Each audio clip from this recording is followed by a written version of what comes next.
Hello, everyone. In this episode, we will be focusing on English conversation. Listening to English conversation is an essential part of improving your English language skills. It can help you improve your listening, speaking, and comprehension skills.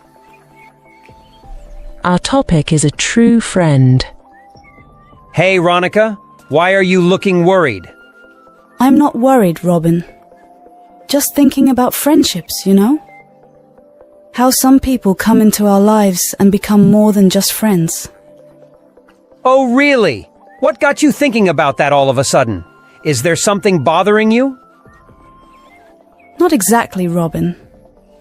It's just that sometimes life throws situations at us. And during those moments, we need someone who truly understands us. Someone who gets us even better than we get ourselves. You're absolutely right. Having a true best friend is like winning the lottery. They're rare, but when you find one, you're incredibly lucky. Exactly. You know, Robin, I have a lot of friends, both offline and online, but when I'm feeling down, it's like nobody really gets it. It's as if I'm speaking a different language, and they're just nodding along without truly understanding. I totally get your point. Yes, and a true friend will always show up when you need them the most. They will make time for you, support you, and stand by you, no matter what.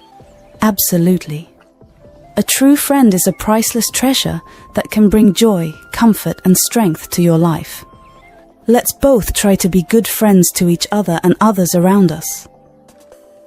You know, Ronica, I've had my fair share of friends too. Some have come and gone, but the true ones, the ones who stick around, they're like anchors. They keep you grounded even when life's storms rage. Absolutely. A true friend isn't just there for the good times. They're there when life gets messy, when you're stumbling through your darkest days. They don't judge. They just hold your hand and say, "We'll get through this together." And it's not about how long you've known each other. Sometimes you meet someone, and it's an instant connection, a feeling that says, "Hey, you're my people." Those are the friendships that last a lifetime. So true. It's not about the number of years. It's about the depth of understanding.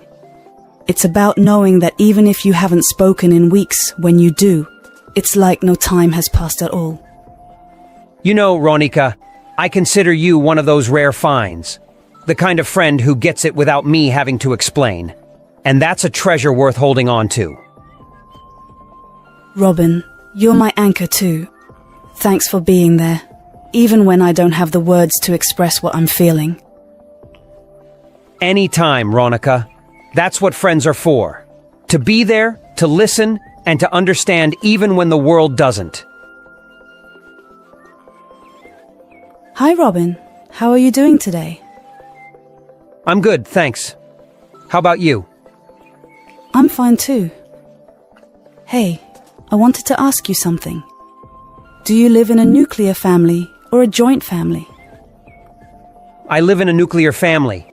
It's just me, my parents, and my younger sister. Why do you ask? Well, I live in a joint family. We have my grandparents, my uncle, my aunt, and my cousins living with us. I was wondering, what are the advantages and disadvantages of living in different types of families? That's an interesting question. I think there are pros and cons to both. What do you like about living in a joint family? I like that I always have someone to talk to and play with. I also learn a lot from my elders. They teach me about our culture, traditions, and values. I feel more connected to my roots and my community. I also get to share my joys and sorrows with them. They support me and guide me whenever I need help. That sounds nice. I can see why you enjoy living in a joint family. What are some of the challenges that you face? Well, sometimes it can get too crowded and noisy. I don't have much privacy or personal space. I also have to adjust to the different opinions and preferences of everyone. Sometimes there are conflicts and arguments among the family members. I also have to follow a lot of rules and expectations. I don't have much freedom or independence to make my own choices. I understand. I think living in a nuclear family has its own benefits and drawbacks. What do you think are the advantages of living in a nuclear family? I think living in a nuclear family gives you more peace and quiet. You also have more privacy and personal space. You can express yourself more freely and pursue your own interests and hobbies. You also have more control over your own life and decisions. You can be more flexible and adaptable to changing times and situations. That's true. I do appreciate those aspects of living in a nuclear family. What are some of the difficulties that you face? I think living in a nuclear family can make you feel lonely and isolated sometimes. You don't have many people to interact with or rely on. You also miss out on the wisdom and experience of your elders. You may not learn much about your heritage and identity. You also have to deal with your problems and challenges by yourself. You may not get enough support or guidance from your family. I see. I guess there is no perfect type of family.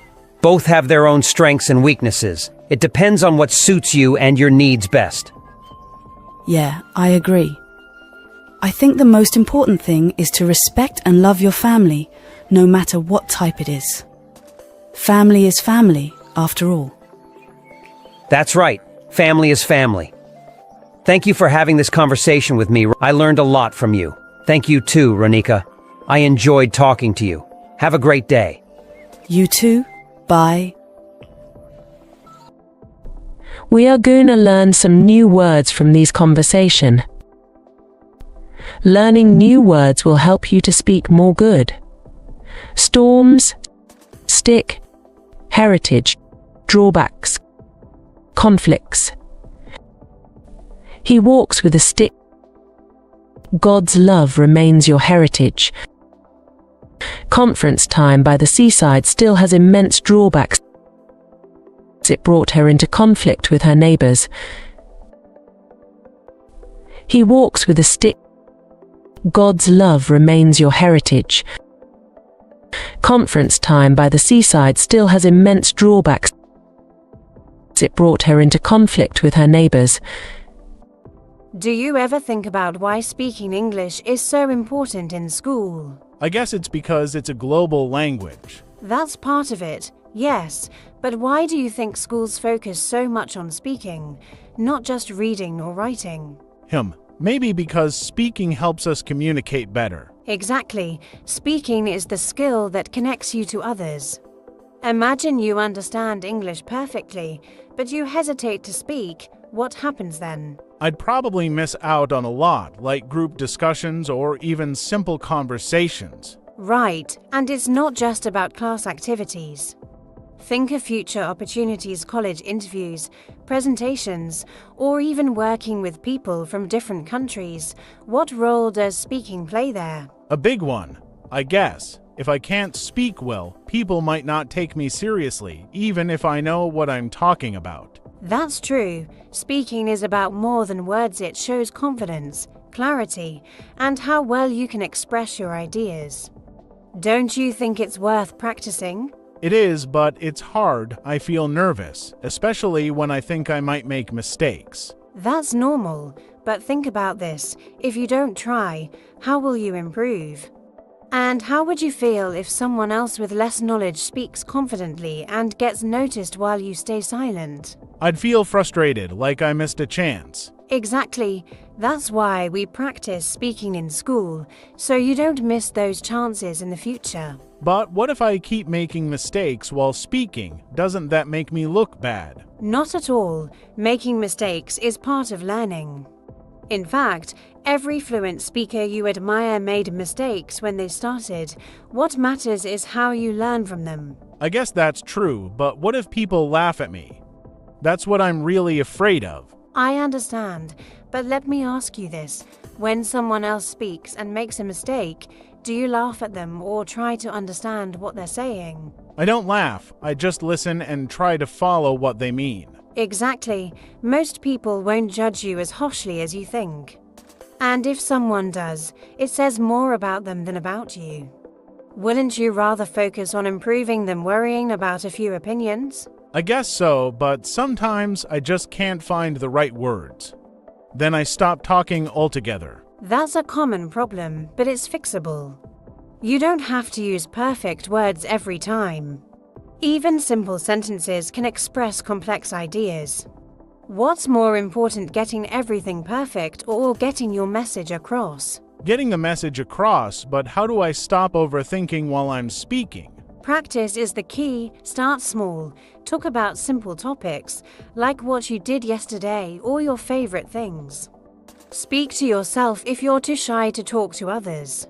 Over time, your confidence will grow. Have you tried anything like that? Not really. I usually just stay quiet if I'm not sure. Then let's change that. Begin by setting small goals, maybe say one sentence in English during class discussions. You don't have to be perfect, just brave enough to try. What do you think? That sounds doable, but what if I get stuck while speaking? If you get stuck, pause, take a breath, and use simple words to continue. Remember, fluency isn't about speed, it's about being clear and understood. Would you rather speak fast and confuse people, or take your time and be clear? Taking my time seems better, but does that mean I'll eventually stop feeling nervous? Nervousness doesn't go away completely, but it does get easier. The more you speak, the more natural it feels. Think of it like learning to ride a bike. Did you stop feeling nervous the first time you tried? No, but I kept trying, and now it feels easy. Speaking English is the same. It's about repetition and confidence. And remember, your school is a safe space to make mistakes and learn. Wouldn't you rather practice here than struggle later in a real-world situation? That makes sense. I'd rather get better now than regret it later. Exactly. Speaking English opens so many doors: better communication, confidence in group settings, and even opportunities you haven't imagined yet. The more you try, the more prepared you'll be for those moments. I never thought of it that way. I'll try to speak more, even if it's not perfect. That's the spirit. Remember, every small step counts. Now, how about we start with a quick practice right here? Default text,